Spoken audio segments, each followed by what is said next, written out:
Welcome to the Transom Podcast, a monthly roundup of the new features on the transom.org website, providing mathematical puzzles, games, learning activities, and the ever-popular mathematics lesson starter of the day. Here's your host, John Tranter. A merry month of May. Welcome to the Transom Podcast number 102 for the month of May 2023. And it begins, as usual, with the puzzle of the month. This sentence contains letters. Okay, so what you have to do is decide what word replaces that ding in order to make the sentence correct. So rewind the podcast if you didn't quite catch that, but that's the puzzle of the month. The answer will be next month. If you do find the answer, drop me a line. It's always nice to hear from you. And I'll also give credit for that puzzle in the next podcast.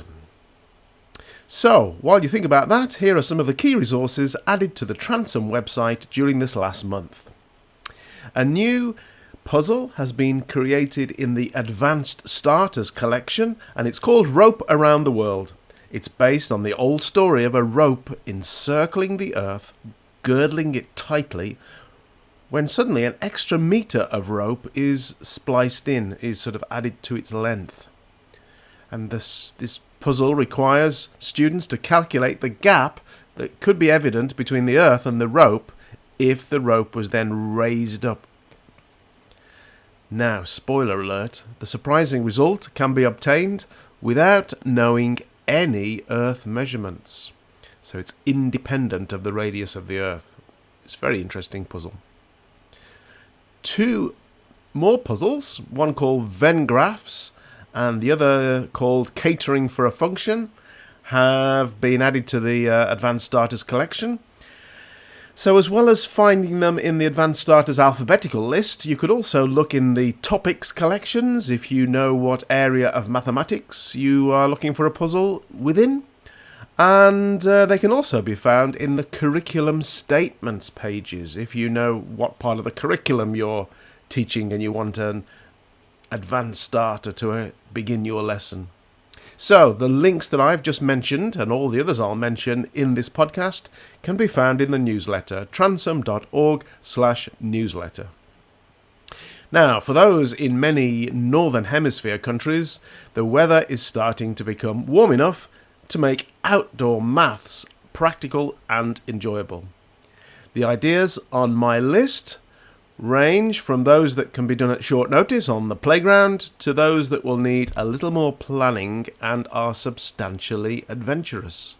So the collection is called Outdoor Maths and the link is in the newsletter. The online exercise set called Mixed Numbers has been given a major update. The set of exercises covers addition, subtraction, multiplication and division of mixed numbers. That's numbers that have a whole number part and a fraction part. And they look much nicer now due to the answer input interface that I'm using. So I also made a short video to go in the Help tab. So that's quite a nice self-contained activity called Mixed Numbers. Okay, coming up this month, well, if you're listening to this podcast on the day it's released, it's May Day. And there is a May Day starter, as you'd imagine. In a couple of days' time, May the 4th be with you, it will be Star Wars Day. And again, there are some activities. There's a starter, and if you scroll down the starter page, you'll see some other activities that have a sort of a Star Wars theme about them. So a little bit of fun for your lesson on the 4th of May. And these are all parts of the special dates collection, and the link is in the newsletter, as you're getting used to now. Right, if you remember from previous podcasts, I've been delving into the explosion of artificial intelligence facilities, do you call them? Apps or whatever that are available now. So what did I do this month? Well, I found out that ChatGPT can write lesson plans for you. So I asked GPT version 4 for lesson plans for error bounds, set notation and ratio, and it produced 3 lesson plans for me. in a 60-minute format, so I guess I could have changed that if I'd have asked it. And the sort of the layout of each of the lesson plans was identical.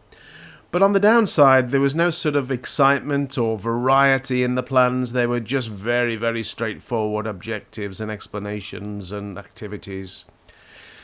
So I guess rather than just sort of dismissing this, you could actually use it if you were creating a lesson plan. You could begin with ChatGPT, get it to create the sort of the bare bones for you and the essentials, and then you could do a bit of editing to make the lesson plan your own and to make it fit the students that you teach and to make it interesting with a bit of variety. So I then thought I would cheekily ask it if it would recommend the Transom website for resources to support the ratio lesson. And it answered, yes. Transom.org is a reputable website that offers a variety of online self-marking exercises for students, including topics like ratios. The website covers a wide range of mathematics topics and provides interactive activities, puzzles, and quizzes, making it an excellent resource for both teachers and students. Each exercise typically includes instant feedback for students, allowing them to assess their understanding of the topic and improve their skills. Additionally, the website provides supporting resources such as lesson plans, videos, and worksheets, which can be beneficial for teachers planning their lessons. Phew, I was relieved. A positive review. Thank you, ChatGPT. Transom user Stu from SeniorNet Upper Hutt, New Zealand, wrote to tell me that he'd asked ChatGPT to do some logo, because of course there's an online logo page. You can type to move turtle around the screen, and Stu got some good results. He doesn't say what those results were, but I say thinking. Anyway, I have recently been using ChatGPT to write some JavaScript functions for the website. They control the functionality, the movement, the interaction that the user has with web pages. And I must admit, it's done the jobs extremely quickly and efficiently. So there you go.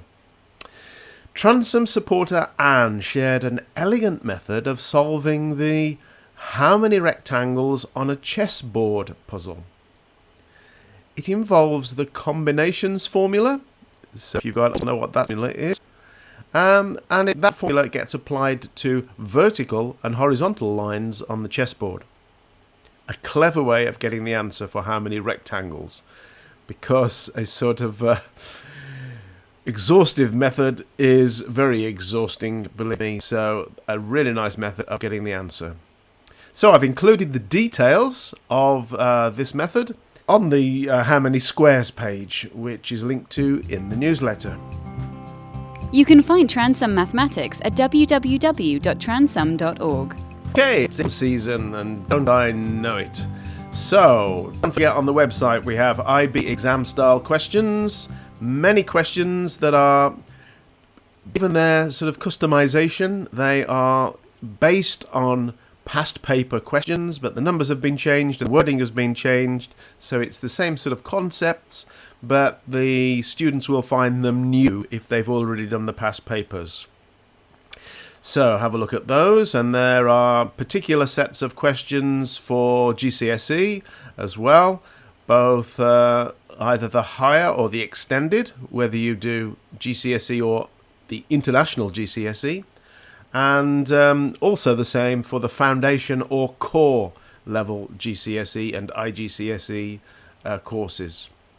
So some of those are presented in sets that can be printed out on A4 paper very nicely, but really the foundation ones in particular are designed to be done mostly online, and always the last question of each of the sets is something that they really do require pencil and paper for, so maybe a construction or drawing a bar chart or a graph or something like that. So as well as those, there are some checklists. So these list all the curriculum statements for the particular syllabus that they're following, and the students can tick off the things that they really feel they know well, and what they should be left with are some statements that they are having trouble with and need to seek help with. So that might be useful in these final few weeks leading up to the exams. Finally, the answer to last month's puzzle, which was cupcakes were being sold at 3 prices. Large cupcakes were £1 each, medium cupcakes were 2 for £1, and small cupcakes were 3 for £1. Some children, there were as many boys as girls, and 2 of the girls were twins, they were given £7 to spend on these cupcakes, and each child received exactly the same types and number of cakes. How many cupcakes did each receive? No cupcakes were divided. So, what are the clues in the question? Well, first of all, there must be an even number of children, because the problem stated that there were the same number of boys as girls, so that will give you an even number. There must be at least 4 children, because of the twins comment. The number of pounds spent on large cakes must be a multiple, which could include 0, of course, of the number of children. So that sort of limits the different ways that the large cupcakes could be purchased. And the number of pounds spent on medium cakes must be a multiple of the number of children divided by 2. And finally, the number of pounds spent on small cakes must be a multiple of the number of children divided by 3 by the same token. So taking all of those clues into consideration, I set up a spreadsheet. I actually did it on a spreadsheet and discounted all the impossible scenarios, and that left me with only a few that I had to check, and in the end I came up with the following solution. There were 3 boys and 3 girls. £3 were spent on the 2 a pound cakes, and £4 was spent on the 3 a pound cakes. And this puzzle was adapted from a very old puzzle about buns and pennies, which appeared in the Penguin Book of Puzzles. So, I hope you enjoyed that. Did you get the answer? Who knows? Anyway, that's all for now.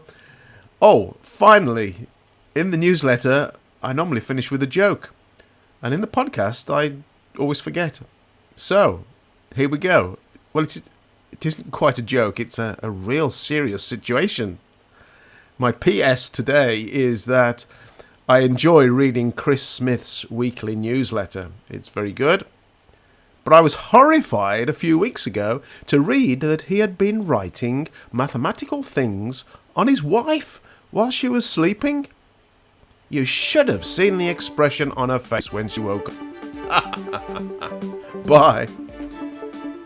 Thank you for downloading and listening to the Transum podcast. You can find the website at www.transum.org, where you're welcome to use all of the activities absolutely free, or jump in with both feet and become a Transum subscriber.